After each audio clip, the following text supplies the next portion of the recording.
Bonjour à tous, donc aujourd'hui je vais vous faire une petite vidéo détente, présentation de châssis. Donc ça c'est un châssis donc c'est ma toute première pancar que j'ai eue en 235. Donc c'est un châssis qui m'a vraiment fait adorer la catégorie par la suite et qui m'a vraiment fait accrocher au délire. Donc ce châssis-là, c'est un châssis qui est plus vraiment, on va dire, dans les standards d'aujourd'hui, qui est un peu dépassé et que j'ai donc décidé de vous présenter puisque je l'ai, on va dire, amélioré dans le sens pour être plus fiable pour les trainings et aussi plus performant à ces rivals d'aujourd'hui. Donc le châssis en question, c'est celui-ci. Donc c'est une CRC, donc c'est la X10 LE, donc Lipo Edition, comme c'est écrit là. Donc c'est un châssis qui a dû sortir en 2005-2006, je sais plus trop, dans ces eaux-là. Et quand en fait il y avait la catégorie du WGT aux États-Unis, donc c'était la catégorie du 200. Ça roulait en 200, donc il y avait avec ce châssis-là, à l'époque il y avait, je crois qu'il y avait la Asso 10R5, je crois la première. Après je sais plus exactement, il y en avait peut-être d'autres, hein, mais donc voilà, en fait c'est un châssis qui était monté comme ça en 1S avec un lipo au milieu, en longitudinal. Et donc voilà, donc châssis qui était connu pour être hyper léger, avec pas mal de visseries aluminium, etc. Donc assez performant à l'époque, une bonne voiture. Et donc la mienne en fait c'est une version que j'ai eue en 235 avec les extensions qui existaient chez CRC. Donc je l'ai eu il y a 2 ou 3 ans, je sais plus. Donc je pense que l'ancien propriétaire reconnaîtra peut-être sa voiture, ou c'est pas sûr puisqu'elle a bien changé depuis. Donc la voiture je vais vous la montrer. Donc sous la carrosserie.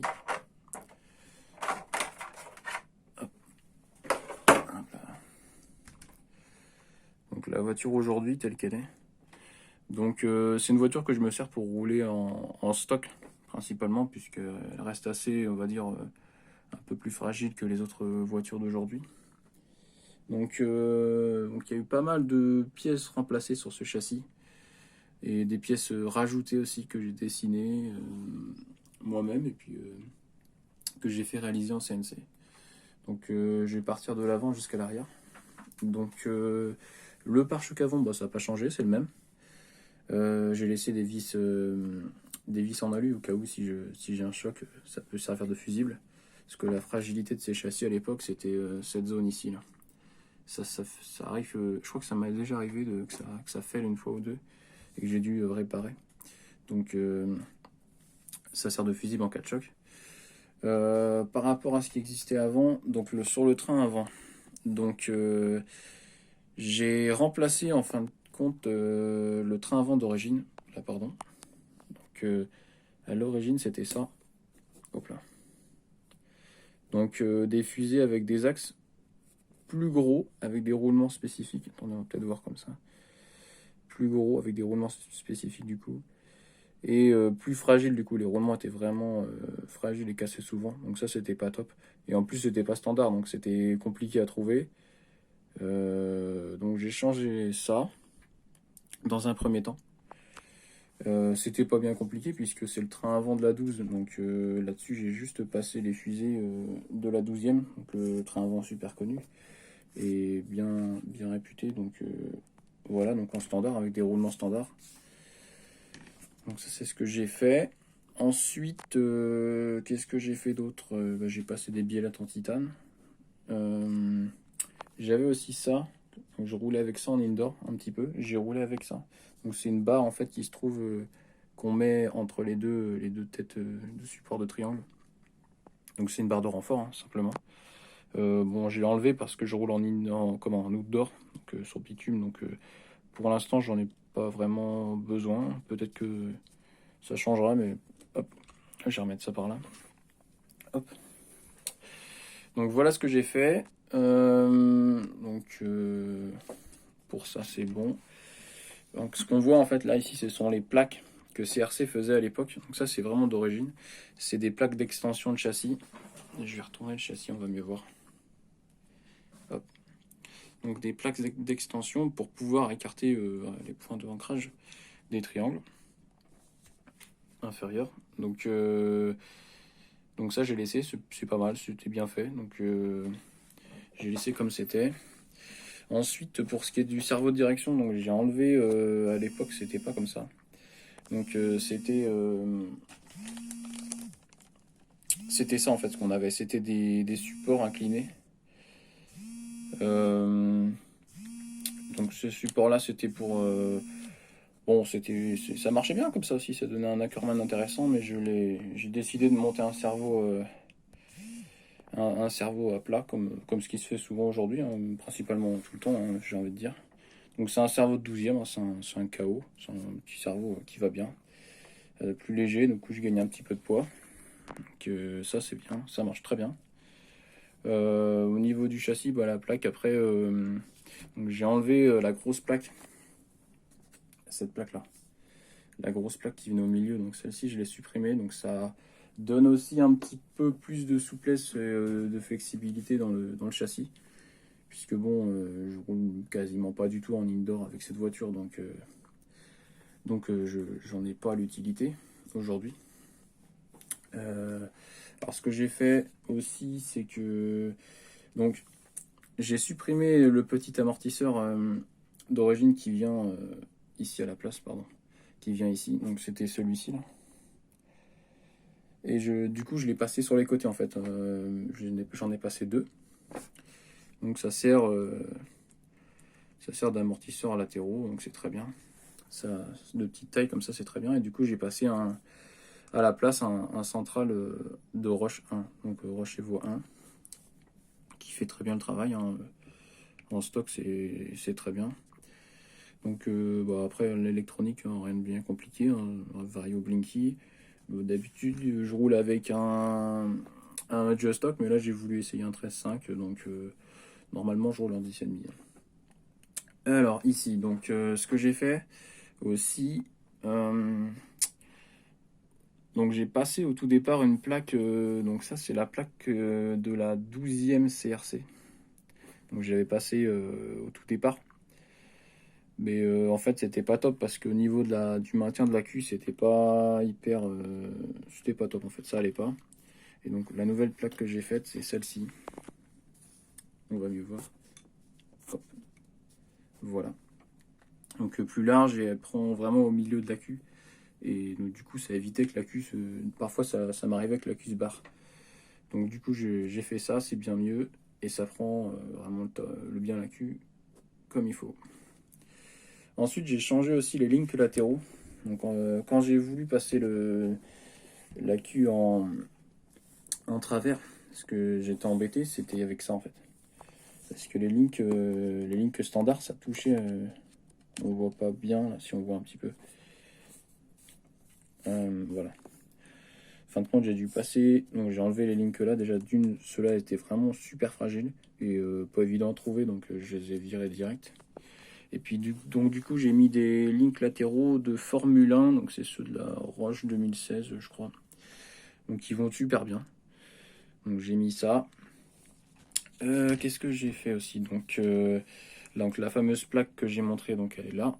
Elle se visse là sur les petites colonnettes en dessous. Hop, voilà.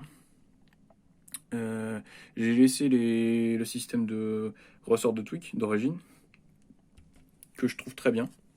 Donc après c'est des ressorts, je sais plus, je crois que c'est des ressorts ASSO. J'ai toujours les CRC, mais ça fait très bien le boulot. Donc voilà pour ça. Donc ensuite j'ai rajouté une petite barrette ici pour rigidifier un peu entre les plots. C'est toujours intéressant de mettre ça. Donc sur le pod, donc plein de choses. Ce que j'ai fait déjà, c'est que j'ai remplacé la pièce. Attendez, je vais mettre comme ça. Voilà. J'ai remplacé cette pièce là, qui était à la place de celle-ci. Donc elle était déjà plus fine. Et donc j'en ai déjà cassé une. Et bon, déjà c'est pas vraiment le top pour moi au niveau conception de pièces. Donc bon, en attendant en fait de retrouver, je pense, une deuxième cellule comme celle-là pour mettre à la place de ça. J'ai fait, bon, j'en ai fait une plus, on va dire plus large et plus épaisse. On va voir comme ça. enfin on voit pas trop, mais en grosso modo c'est ça. J'ai fait une plus grosse pièce, donc qui tient très bien, c'est du 5 mm à la place du 3,5 avant, non, non je crois que c'est du 4 avant, donc qui tient super bien. Donc pour l'instant ça fait très bien le travail, donc je laisse comme ça, mais si je peux retrouver une grosse cellule pour mettre à la place ici, ce serait bien. Donc pour ça c'est ce que j'ai fait au niveau de la partie supérieure. Alors en dessous, il y a eu une petite modification intéressante, c'est que j'ai passé un pivot de Roche Evo 2. Donc ce pivot là en fait il est bien mieux que celui d'origine, puisque hop, on voit qu'il travaille beaucoup mieux par rapport à l'ancien. Donc l'ancien c'est celui-ci, donc un pivot un peu classique hein, de ce qui se faisait avant. Mais le problème c'est qu'il prenait beaucoup de jeu et pas vraiment performant sur bitume. Donc je l'ai dégagé et j'ai monté ça. J'ai dû repercer le carbone, enfin retravailler et puis monter le support de rotule sur le pod. Donc ça je roule avec ça, j'ai dû faire une cinquantaine de packs avec. Franchement c'est top, ça change vraiment le comportement de la voiture. Donc c'est moins 0,5 hein. Et c'est vraiment super. Donc voilà pour le dessous. Hop, je vais relever la voiture. Hop. Voilà. Donc autrement, ensuite ce que j'ai fait, c'est que j'ai remplacé aussi un gros défaut de cette voiture en 235. C'était son axe arrière. En fait j'ai passé un axe IRS complet. Donc on voit les hubs, l'axe ici, avec les cales. Donc c'est un axe IRS hein, que tout le monde connaît, qui va super bien. Alors après l'inconvénient de ce pod c'est que c'est un pod de 200, donc il est vraiment plus étroit. Et à mon avis c'est pas judicieux de le passer en modifié, puisque ça tiendra forcément, enfin ça tiendra pas à la puissance des moteurs. Donc en stock ça va bien, ça marche, donc je reste comme ça. Donc en fait je vais vous montrer quelques petites pièces que j'ai remplacées depuis le départ. Donc d'abord l'axe arrière, donc c'est celui-ci. Donc c'est un axe déjà plus court, donc à côté il y a le IRS, donc axe pour 200, et ça c'était donc les hubs, donc ça c'est celui de droite, avec les grosses extensions là, qui étaient pas super. Ça tournait pas super rond, donc c'était vraiment pas top. Au départ je roulais avec ça mais c'était nul. Donc en plus c'était lourd. Donc j'ai passé en axe IRS avec des hubs comme cela. Qu'est-ce que j'ai fait d'autre autrement? Ouais, supprimer les links d'origine. La barre là je l'ai roulée mais je l'ai enlevée. J'avais fait une petite mousse aussi pour une carreau avant, ça marchait bien. Donc ouais, là je l'ai enlevé sur la Vulcan parce que j'ai fait une modif différente. J'ai mis une petite mousse directement sur la carreau, ça marche très bien comme ça aussi. Donc voilà, après globalement qu'est-ce que je peux dire d'autre? Si je pourrais la peser ça pourrait être bien. Après je pense que dans mes améliorations futures, je pense que j'ai peut-être 2 ou 3 trucs à faire en plus, mais je pense que je suis quasiment au bout du projet, puisque franchement déjà comme ça elle roule super bien. Et en stock c'est un régal, hein. Même pour rouler à plusieurs et tout. Donc pour l'instant ouais, je suis à 900, ouais, 950. Donc c'est pas mal. Après avec la carreau je dois être à 1020, 1030, un truc comme ça. Je sais plus. Ah non, même un peu plus, 1060. Mais je pense que j'ai moyen de gratter un peu plus avec la Q en 6000. J'ai moyen de gratter un peu de poids plus que ça. Donc je pense que je vais changer de câblage, passer en câblage plus fin. Et j'ai aussi les petits dampers. Ça c'est pas mal. Les petits dampers, ça c'est plus léger du coup. Je pense que je vais les réessayer prochainement. C'est ce qu'il y avait au départ. Et bon, ça marche très bien aussi comme ça avec les amortisseurs. Hein. Niveau entretien, c'est quand même beaucoup mieux. Mais les dampers, je vais réessayer pour voir. Mais je pense qu'après, j'ai atteint, je pense, le bout du projet, comme on dit. Donc voilà. Donc franchement, ça m'a fait plaisir cette petite voiture. Elle est super agréable à rouler. En plus, les pièces CRC, globalement, ça se trouve assez bien. On en trouve un peu partout, aux États-Unis, même en Europe. Hein, dans quelques boutiques, donc ça, c'est cool. Donc de ce côté-là, je suis assez serein pour pouvoir la sortir sur la piste. Et puis bon, après c'est un châssis qui est aujourd'hui un petit peu presque vintage, hein, puisqu'il a déjà autour de 15 ans. Donc non, franchement super, même le carbone il est pas mal, hein. Le flex est bien. J'aime bien le flex de leur carbone à CRC. Donc voilà quoi. Voilà la petite CRC aujourd'hui. Donc bah voilà, la vidéo touche à sa fin. Et bah, je vous dis à très bientôt.